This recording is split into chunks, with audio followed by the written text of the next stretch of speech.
Hi, everyone, and thank you for attending today's webinar on how to solve the student retention challenge. My name is Steve Wyken. I'm the Chief Customer Officer at Datatelligent.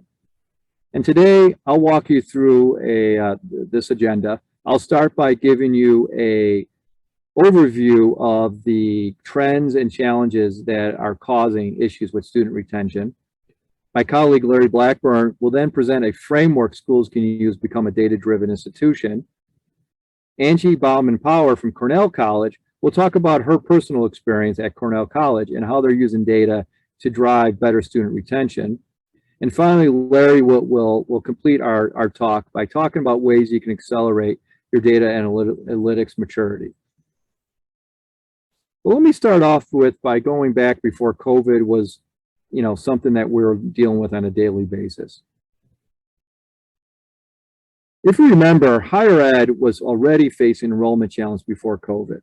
The student loan crisis was in the news, and students were questioning, and their families were questioning, the value of a traditional four-year college. This was coupled with projected demographic changes where the number of high school students who were available to attend college was expected to decline, thus decreasing the pool of potential new students that colleges can pull from. This led to decreases year-over-year enrollment for all sectors of schools. This chart here highlights, you can see the orange boxes, highlights that enrollments for most types of schools were decreasing before COVID hit. Now, when the pandemic did take hold, it just accelerated these trends, but also introduced some new challenges for schools.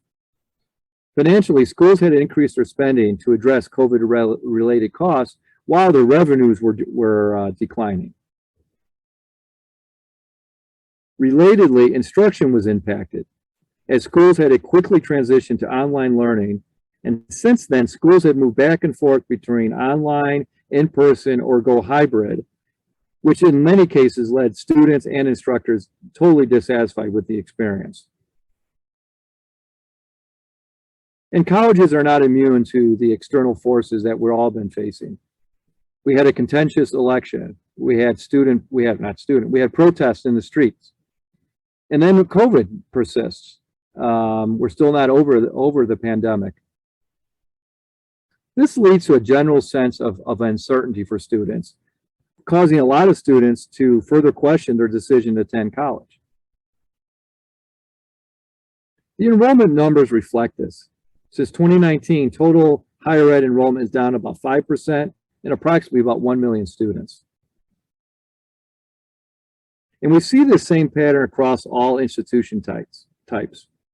You can see in the fall of 2021, private for-profit schools saw the biggest decrease in enrollment, while community colleges have been hit the hardest since the pandemic started in 2019.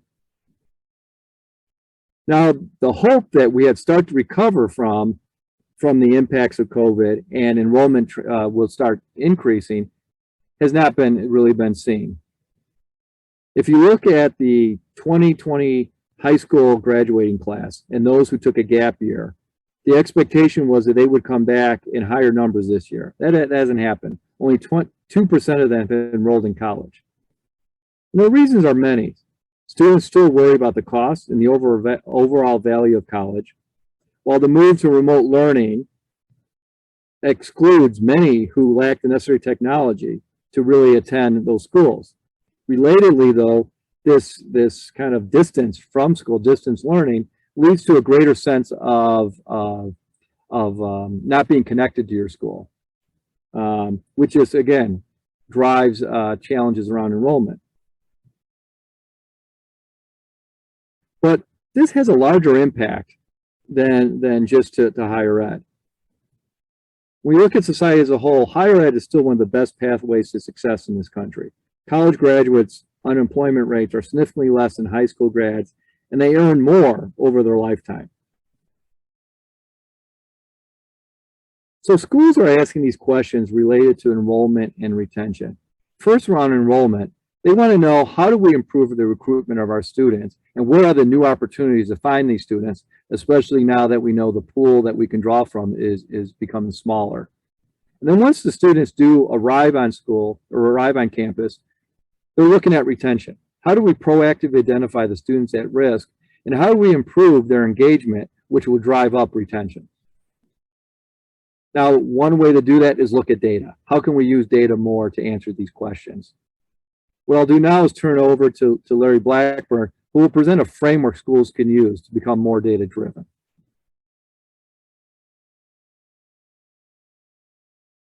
Hello, everyone. I'm Larry Blackburn, Chief Solutions Officer for Datatelligent. At Datatelligent, we believe that the challenges that were described before can be addressed by becoming a data-driven institution. We've done some research and put together a framework for being a data-driven institution, and I'd like to review that now. First, what does data-driven mean? Through our research, we've come up with a definition for being data-driven in two parts. It's first, data-first thinking, where data is embedded into all business and decision-making processes. Secondly, all systems and people are working together to make the most effective and efficient use of data. And we know that often data can be buried in silos and difficult to bring together, so we think it's important that there is collaboration and integration of data and people. Being data-driven is at the top of a maturity model that we put together. When we work with institutions, we find that most of them are in the lower levels of this maturity model. So I'll go through each of these levels. First one is what we call data aware, where institutions are aware that they have data that they want to use, but because access is difficult, they're still using manual, non-standard reports, and therefore the decisions are rarely driven by data. The second level is what we call data proficient. Here we are using standardized reporting on a reporting platform so that data can be used, but however, the data is used to confirm what has already happened most times, and so it's really just used for awareness purposes. The next level up, we're getting closer to being data-driven. This is what we call data savvy. Now data is more available, therefore it can be used to make some business decisions. However, data is still often in silos and the access can be inconsistent. And then the final level, as we talked about, is becoming data-driven. Now that we've defined what it means to be data-driven, I want to go through three key principles that we have identified. Back in 2019, three organizations that you see at the bottom of this page got together and developed a paper where they said in that paper that data analytics needs to be a priority for higher education and the value that you can get from data analytics. So out of that article and some other research that we've done, we boiled down, we've identified three key principles to be a data-driven institution. I'll go over each of these here, and then there'll be more detail after this. First principle is make data analytics transformational. The second one is invest what you can. And then third, establish a unified approach. Make data analytics transformational. So it's important that data is connected to the mission of the institution and that it enables results that matter across the institution to students, faculty, and staff. The second one is not a one-size-fits-all. You need to tailor your approach to your mission, your institution's culture, organization structure, and the analytics maturity that we described before. And then finally, you want to develop a roadmap for building a data-driven organization where you're bringing together all the things that we just talked about into a roadmap. Secondly, invest what you can. We understand that there are many financial constraints. However, there can be valuable results by making some progress with data analytics. So we're recommending using an iterative approach with smaller wins that can return immediate value. And it's important to focus on solutions that bring that high value, that it won't take as long, the investment won't be as big, but you can get those results, which can help to pay for other solutions. And then finally, the investment needs to be a balance of cost-effective and timely capabilities. The last principle is to establish a unified approach. And it's important that those silos be removed, and you want to expect the collaboration to happen across the institution. Secondly, it's important to get the data to the front lines, to those who can take action on the data, and then provide them the tools to do that. And then lastly, you want to make data a strategic asset by bringing it all together into a unified data platform. So I'm going to come back later and talk about how we can help you accelerate your data analytics maturity. But for now, I'm going to turn it over to Angie with Cornell College, who's going to talk about how they're using data to drive student retention. Awesome. Thanks, Larry. As Larry said, I'm Angie Bauman-Power. I am the Director of Institutional Effectiveness at Cornell College.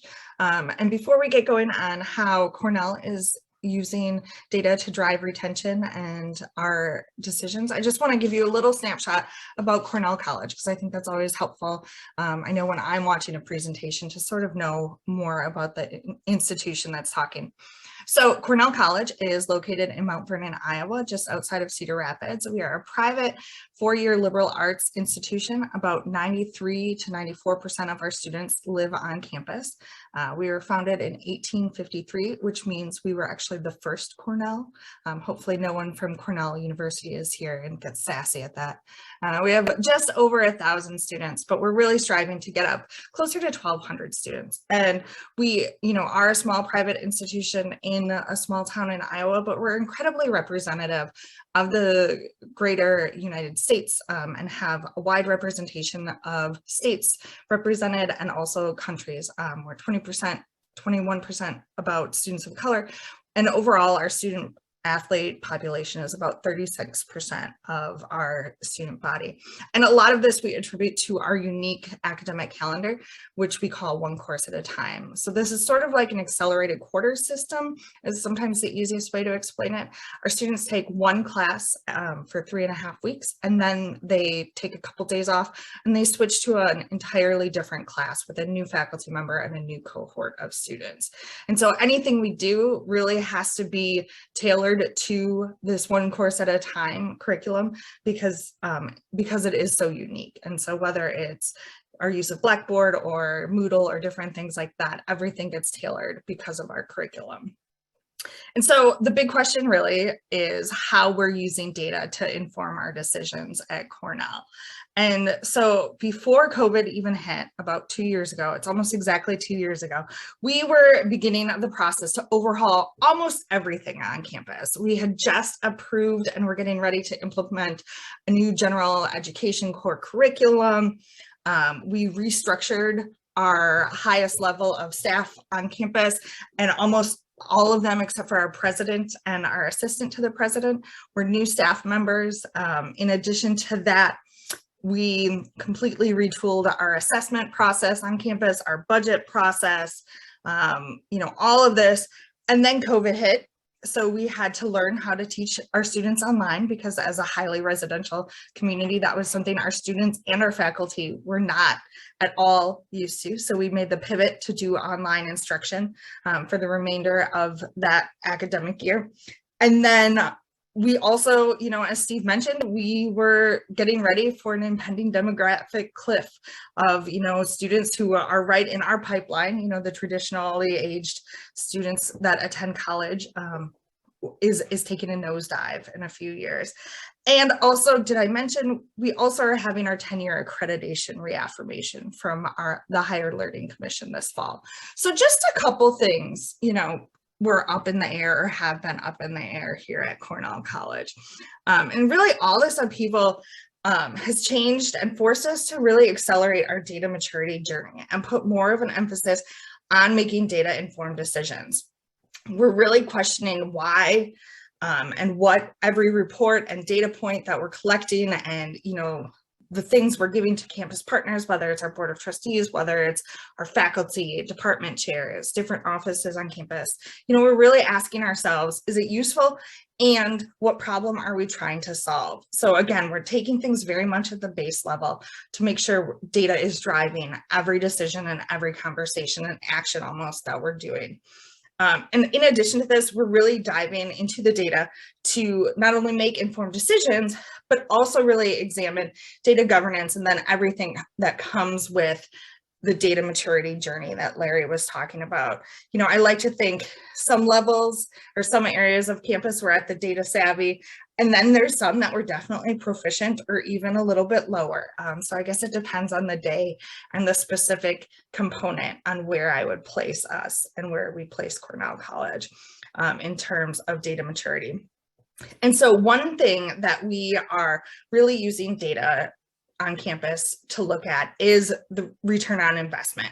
And so our strategic plan that we created focuses on responding to students' wants and needs, expanding and diversifying our markets, and doing things better and also differently. And so that's great. We have this plan. We were able to put some budgetary money behind the plan to help make the magic happen. But having dollars invested in these new initiatives or new offices or programs means that we need to prove what's working and what isn't working. And so that's really where the return on investment comes into play. And so obviously return on investment, especially when you're talking about retention or persistence or other big topic, high level metrics can be a really tricky and murky data point to flesh out. So we've worked really intentionally with different partners across campus to make sure that we're measuring what makes sense, and getting at the essence of the question that we're wanting, and, getting at the return on the investment. In addition, we're wanting to make sure that we're doing things as efficiently as possible. We're a small institution. I'm not sure if anyone feels like they're staffed as ideally as they would like to be, but we don't just have faculty or staff members sitting around eating bonbons with nothing to do. So we want to make sure that we are doing things as efficiently as possible too. So making sure that the metrics that we're using to feed into the return on investment, and then also the metrics related to the strategic plan, we want to make sure that they're either currently something we're measuring or something that we can use to measure something else that would be useful, that we're not just measuring it solely for the strategic plan or getting return on investment. Again, we're all about efficiency right now at Cornell College.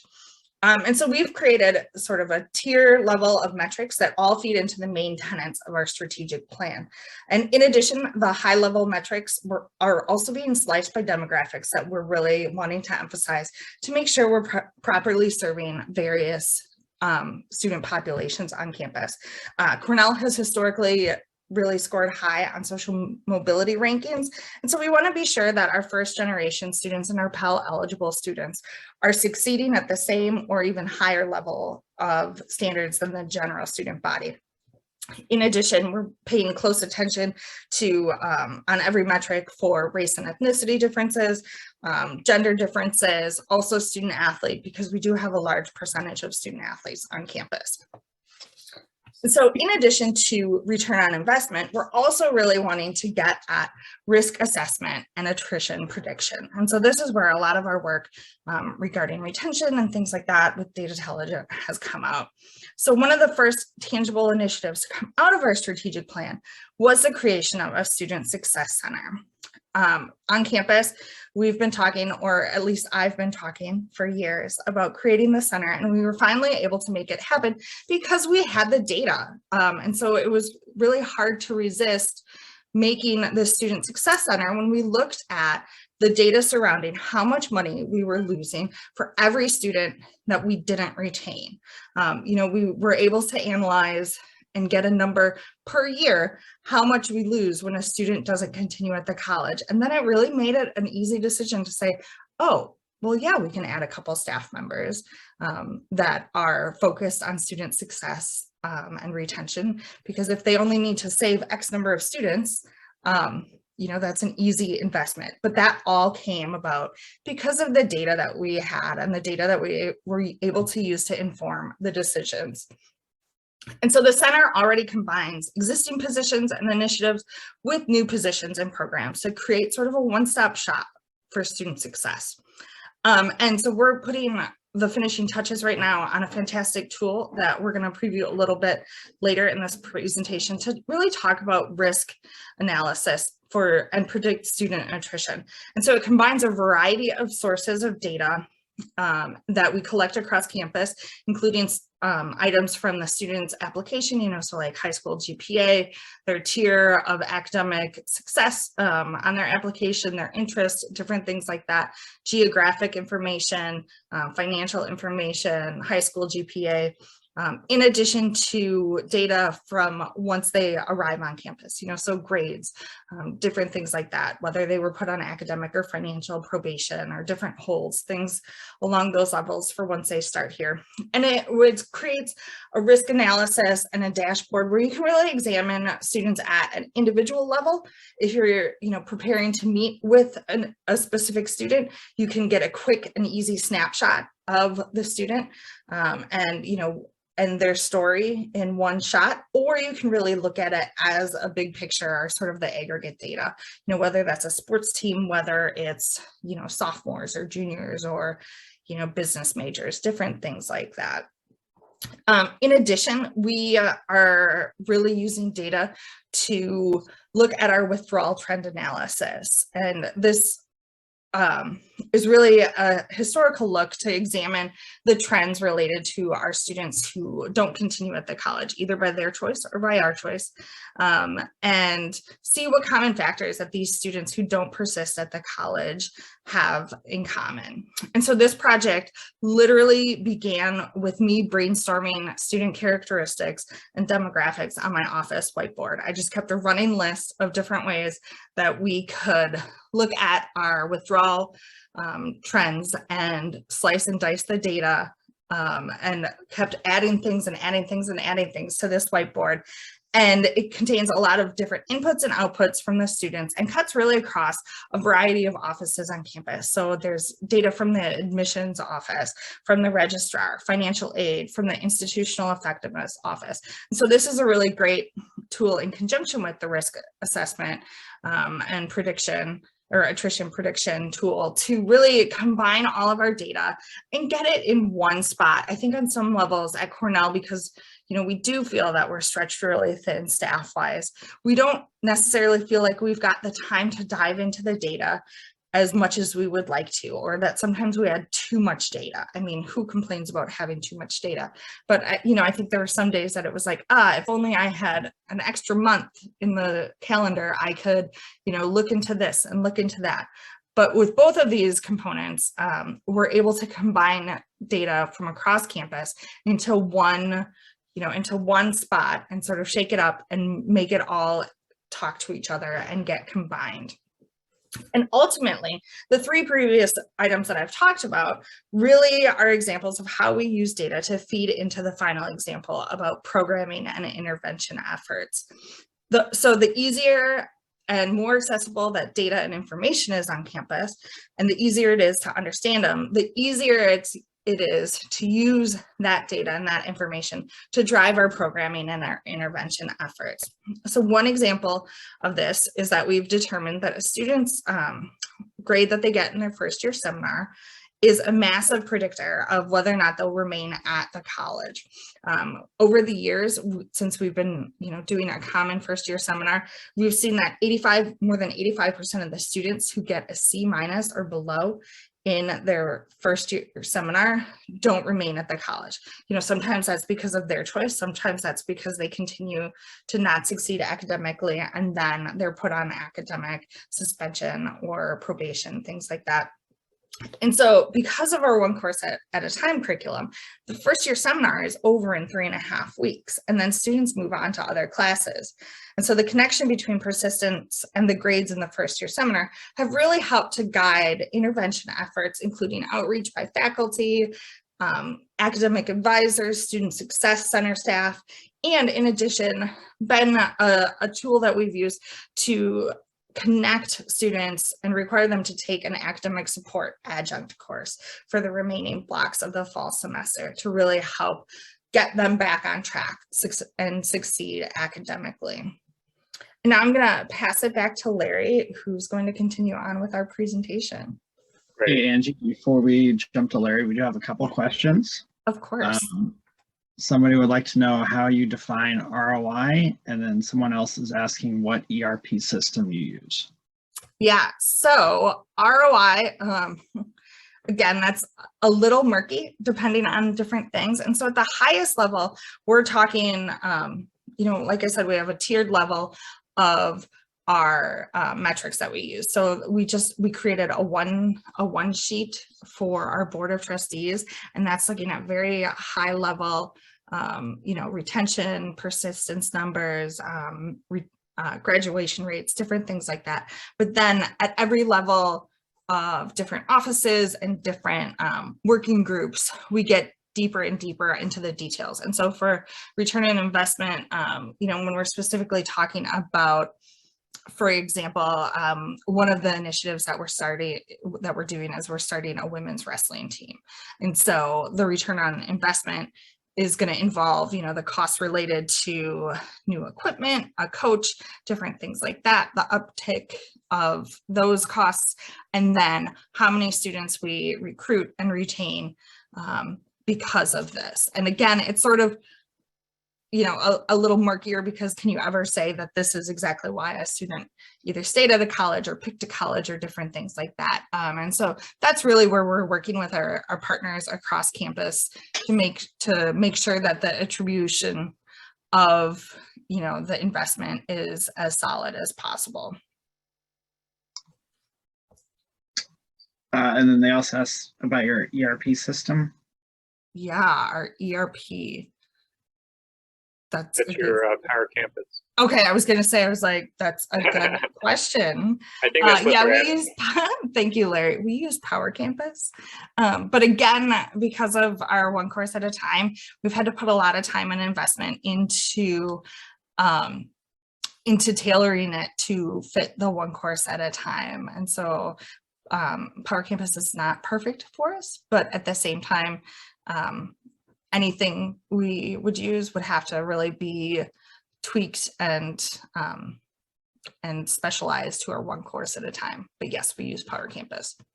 And then we also got a question asking if you would be able to share an org chart for your IER plus Student Success Center. Yeah, definitely. So one of the strategic initiatives we did with the restructuring was we actually combined our student affairs division and our academic affairs and united them underneath a provost who is new to the college. She literally started in the midst of the pandemic.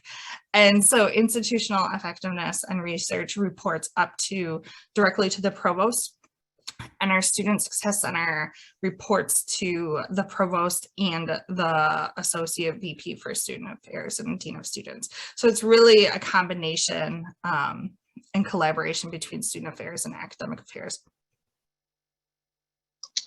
Okay, we're getting 4 questions in. Someone is interested in hearing more about the questions that are asked. They ask of students at the time of withdrawal that they then use in the trend analysis. So what questions are you asking when students withdraw? Sure. We do have an exit survey that our students are required to take. There's sort of a 5-step process that students need to take to withdraw from the college. And so that's one component of what we use for the trend analysis. And something that the Dean of Students asks is, what is the main, one of the questions is, what is the main reason for you leaving? And then we're able to compile that data into, the categories related to that. And we find that the majority of them are related to academics. Again, we sometimes have a different opinion of why a student is leaving than the student does. But a lot of it does have to do with academics or with, I thought the block plan and the one course at a time was going to be a good fit for me, and it isn't, or different things like that. But that's only one part of the analysis we do with our withdrawals. Okay, I think that is all the questions for now. We did have someone else ask about seeing the layout of the dashboard, but we will be going over that later in the presentation. Well, again, now I'm going to talk about how we can help you accelerate your data analytics maturity and talk about what we've done for other institutions. So I want to come back to the 3 key principles that we talked about before and talk about how we have helped other institutions become data-driven. So just a reminder of the 3 principles. Number 1, make data analytics transformational. 2, invest what you can. And then 3, establish a unified approach. So in making data analytics transformational, we talked about creating a data analytics maturity roadmap. And we've done this for institutions that we work with. And the 3 parts to this are, number 1, assess your current state. What is the current state for data analytics? Understand the business needs and requirements. And then secondly, identify those key data resources and then any gaps in your existing data environment. And then lastly, from that input, develop your roadmap, and you want to include in that roadmap your platform, architecture, costs, and then identify those improvements and how are you going to address those improvements that you identified. So that becomes your roadmap for data analytics and increasing your capabilities and then maturing and becoming data-driven. Secondly, invest what you can. So here I want to talk about how we have enabled this principle with a different approach. We've come up with a different approach knowing the financial constraints of our customers. And so we are a subscription-based service, so you pay 1 fee, and that makes the pricing predictable and cost-effective. And then we become that one-stop shop for all of your data analytics needs just with that 1 price. And so what we have heard from our customers with this approach is that they get quick time to value. We produce results often in the first 90 days. And then we do use that iterative agile approach that I talked about earlier. We focus on results. We want to make sure that you're getting results from the solutions. And then we're also very flexible in that we can work with your existing system. So we want to make data easy to use. And just to go into a little bit further of what's included in our approach, we call it data analytics as a service. And we have 3 parts to that. And you get all of these through the subscription price. You get solutions, and I'll cover what our solution engines are. Think of those as template solutions that we can quickly start with for Tableau. And then the second part of our solutions is that we talked about bringing the need to bring in data to that unified data platform. And so we provide that as part of our solutions and recommend a tool like Snowflake to bring all that data together into one place. The second part of our service is operations, and here we are partnering with you to support and optimize your data analytics platform and your tools, and then your solutions and pipelines. And then lastly, through our partnership, we will work with you to create that maturity roadmap and then a customer success plan. The third principle that we talked about to establish a unified approach, this is a overview of what that platform looks like. On the left side, it's important to identify all the data sources, both internal and external, that you want to bring together.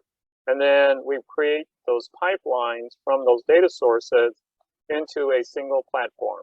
And then in that platform, as you can see there, we bring together our solution engines, the cloud data platform, which we recommend Snowflake for that, and then the analytic visualizations that can be built on Tableau. And then that gives access to all your users on the right. I want to spend a little bit of time talking about our solution engines for higher ed. We've identified solutions that can be implemented to cover these 5 areas of every institution.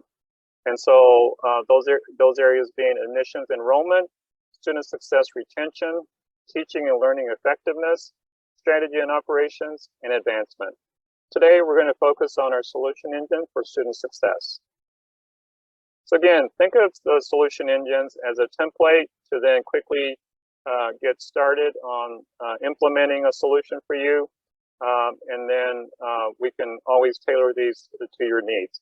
But just to highlight parts of the solution, this is the first page where we have a summary of all of the key metrics. And then in the table below, we have the students that are listed, and then have some detail around that. So on the top, we can work with you to identify those key metrics that are important for student success. These are just some examples of key metrics that we can provide. We can look at whether students are fully online, the ethnicity, traditional, non-traditional, and then identify students that have academic probation as factors for student success. Down below, as I said, we have a detailed table where we are displaying a risk score for success, and based on multiple variables. And I'll show you a second screen that shows you what those variables are. But this gives you a way to quickly identify students that need that extra support, intervention, follow-up from advisors. They can identify those students from here, as well as take action. They can send an email to that student, or someone can send a note to their advisor. This is the detail screen for a student. And so it displays all of these success measures, gives you the academic history, what courses they're taking. And then down below, you can see the variables that are included in their risk score. And those variables can be tailored to those that are important for your institution. So we'll send the slides out. You'll see these resources for you to look at later. And I want to thank you for your time. Appreciate your time, and hope you've enjoyed the webinar.